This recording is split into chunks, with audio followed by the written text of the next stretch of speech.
इस देश में जाति नामक जो जहर है, उस जहर को खत्म करना उनका उद्देश्य होना चाहिए कि बेरोजगारी का आलम ये है तो 100 हमारे SC ST OBC माइनॉरिटी के बच्चों में 98 बच्चे मेरे पढ़े लिखे बेरोजगार हैं, और उसका कारण है ये जनरल कैटेगरी। इस देश में जाति का विनाश करना, और वो लोग क्या कर रहे हैं, जातिवाद को बढ़ावा देने का काम कर रहे हैं इस जनरल कैटेगरी के माध्यम से। ऐसे लोगों की फौज तैयार होगी जो जात पात में विश्वास नहीं करें, हमारे देश से जाति नाम के जहर को खत्म कर देने का काम करें। जो जनरल कैटेगरी की नौकरियां हैं आज के तारीख में 40.5% के आसपास ये नौकरियां हैं जो जनरल कैटेगरी के लोगों को दिया जाता है। और इससे एक्सपेक्टेशन क्या होनी चाहिए इस देश को कि वो लोग जो हमारे समाज के मेधावी छात्र हैं, वो छात्र जब सरकारी नौकरियों और सरकारी जिम्मेदारियों में जाए तो इस देश में जाति नामक जो जहर है उस जहर को खत्म करना उनका उद्देश्य होना चाहिए था, लेकिन इसके विपरीत हुआ। ये जो 40% आज के तारीख में 2019 से पहले ये लगभग 50% था, तो जो 40.5% लोग जो जनरल कैटेगरी जिसमें कि हम लोगों ने अपना योगदान दिया, अगर 2011 के आप जातिगत जनगणना को आधार मानेंगे, जो SC समाज का है हमारा 17.5% आबादी है और 15% रिजर्वेशन मिलता है, और ये 2011 की जाति जनगणना के अनुसार मैं बात कर रहा हूँ। तो इसका मतलब 2.5% हम लोगों ने हर साल दिया जनरल कैटेगरी में। इसका मतलब 2.5 लाख हमारे बच्चों की नौकरियां हमने किसको दे दिया, जनरल कैटेगरी के लोगों को दे दिया। ST समाज की अगर हम लोग बात करें तो 8.5% और उनको 7% मिलता है। इसका मतलब उन्होंने भी 1 लाख बच्चों की नौकरी अपनी काट करके जनरल कैटेगरी में डाला।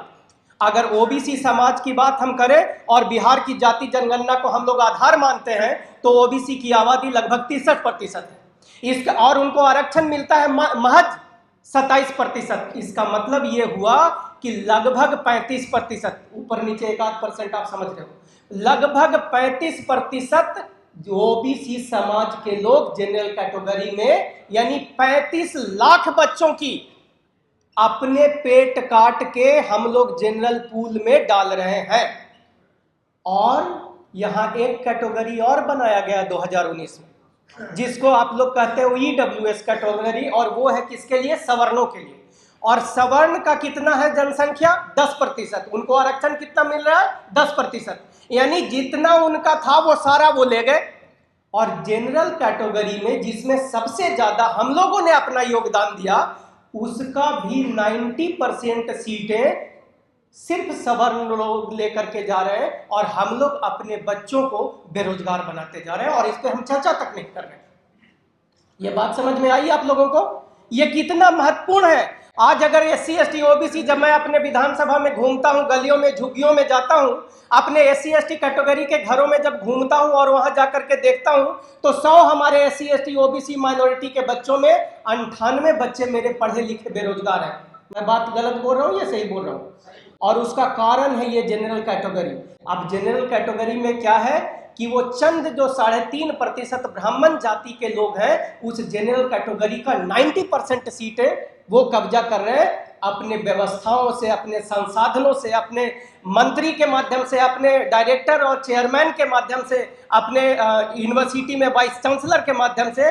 जनरल कैटेगरी में आप देखोगे 90% सीटें सिर्फ ब्राह्मण समुदाय के लोग लेके जा रहे हैं। और इसका उद्देश्य क्या था, इस देश में जाति का विनाश करना। और वो लोग क्या कर रहे हैं, जातिवाद को बढ़ावा देने का काम कर रहे हैं इस जनरल कैटेगरी के माध्यम से। अब मैं समझाता हूं कैसे। आप इंटरव्यू में चले जाना, आज दिल्ली यूनिवर्सिटी में आप देखोगे कि जितनी भी सरकारी नौकरियां हैं उसमें एक क्लास 1 में क्या होता है, इंटरव्यू होता है। इंटरव्यू में 90% लोग जो इंटरव्यू बोर्ड में बैठने वाले लोग हैं वो सारे जनरल कैटेगरी के आते हैं। और तब मेरे SC बच्चों को जब देखते हैं, नंबर ये डिजर्व करते हैं 45 और उनको देते हैं 25, वो नौकरी से बाहर। OBC के बच्चों को देखते हैं, वो नंबर डिजर्व करेंगे 50, उनको नंबर देंगे 30, वो नौकरी से बाहर। और बाद में उनको NFS करके उन्हीं सीटों को बाद में अगर बार बार वो 3 या 4 बार ऐसा होता है, उसके बाद उसको जनरल कैटेगरी में डाल देते हैं और उन्हीं सीटों पर जनरल कैटेगरी के बच्चों को अपॉइंट कर लिया जा रहा है। तब हमारे बच्चे आज बेरोजगार होते जा रहे हैं। तो देखिए, इसका हमारे विद्वानों ने, हमारे समाज के प्रबुद्ध जो यहाँ पे बैठे हैं, आप लोगों की मेहनत मशक्कत और आपकी शोध ने एक नया व्यवस्था का इजाद किया है। और वो व्यवस्था क्या है? राष्ट्र निर्माण कैटेगरी। और राष्ट्र निर्माण कैटेगरी एक ऐसा यंत्र है, एक ऐसा हथियार है जो हमारे देश से जाति नाम के जहर को खत्म कर देने का काम करेगा। कैसे खत्म करेगा? ये जनरल कैटेगरी है क्या? जो 40% आज के तारीख में जनरल कैटेगरी का जो पूल है, उस पूल में हम लोगों का ये मानना है कि उसमें कम से कम उसका 25% सीटें SC ST OBC माइनॉरिटी और उन लोगों के लिए रिजर्व किया जाए जो इंटर कैटेगरी शादियां करते हों।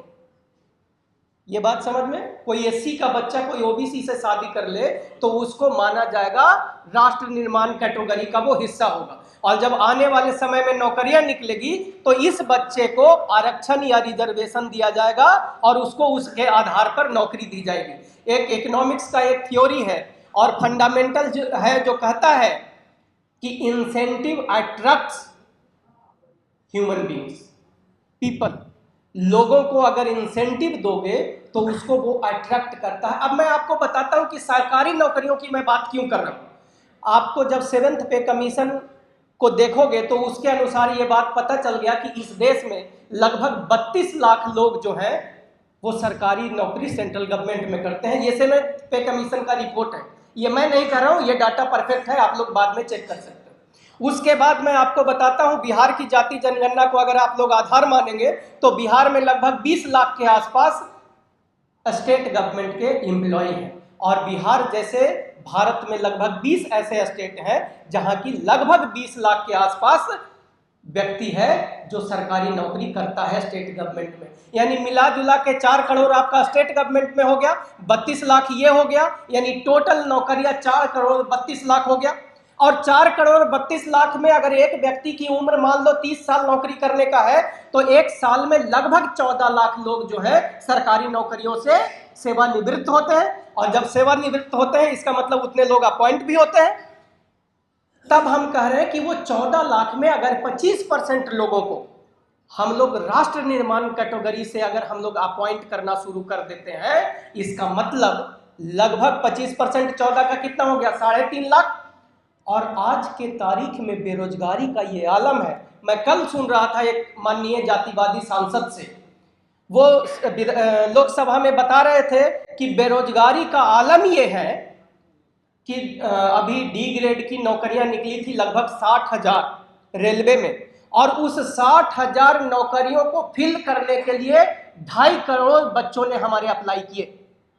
उसको मैंने कोशिश किया कि एक सीट पे कितना आता है, तो लगभग 300 से 400 के बीच बच्चे एक सीट पे अप्लाई करते हैं।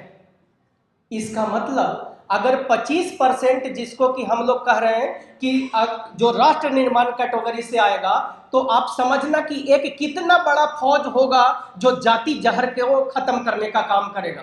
तो अगर 14 लाख का 25% का मतलब 3.5 लाख, 3.5 लाख सीटों की वैकेंसी अगर एक साल में निकलेगी और एक सीट पे अगर 100 बच्चा भी हमारा उस एग्जाम में बैठने के लिए तैयारी करेगा या उस नेशन बिल्डर कैटेगरी में आने का प्रयास करेगा, इसका मतलब ये हुआ कि एक साल में 3.5 करोड़ ऐसे लोगों की फौज तैयार होगी जो जात पात में विश्वास नहीं करेगा, जो SC ST OBC में विश्वास नहीं करेगा।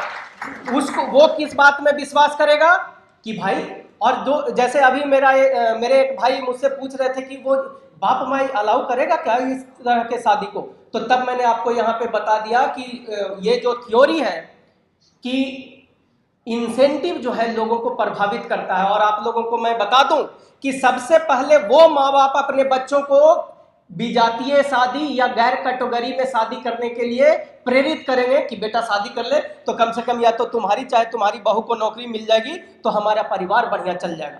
इस बात से आप लोग एग्री करते हो या नहीं करते हो? तो इसका लाभ मिलने वाला है हमारे परिवार को और हमारे समाज को। तो अगर इस प्रकार से हम इस समाज में इस बात की चर्चा और विस्तार में करने की जरूरत थी, लेकिन समय को ध्यान में रखते हुए मैं मुख्य बिंदु आपको ये बताना चाहता हूं कि ये जो अनरिजर्व कैटेगरी की नौकरियां हैं उसको खत्म करके उसमें जनरल कैटेगरी की नौकरी को लाया जाए, और उसको लाने के बाद इस प्रकार जब 3.5 करोड़ बच्चा हमारा ऐसा होगा जो SC ST OBC और अल्पसंख्यक एक दूसरे में शादी करेंगे, तो हमारे बीच की जो दूरियां होगी, जो SC ST OBC के जो लोग अलग अलग मंचों से बात करते हैं, अब सब कहेंगे हम 90 वाले हैं।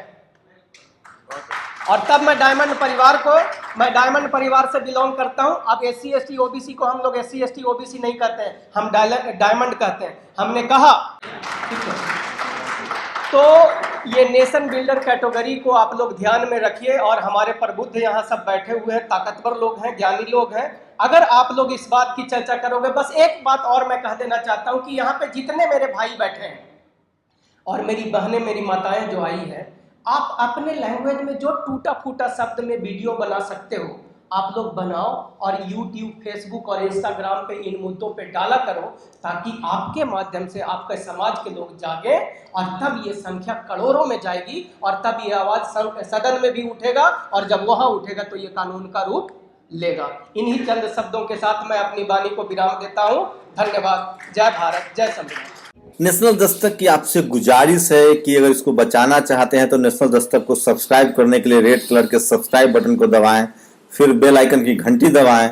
नेशनल दस्तक को बचाने के लिए बहुत जरूरी है कि हर खबर को शेयर करें, लाइक करें, कमेंट जरूर करें।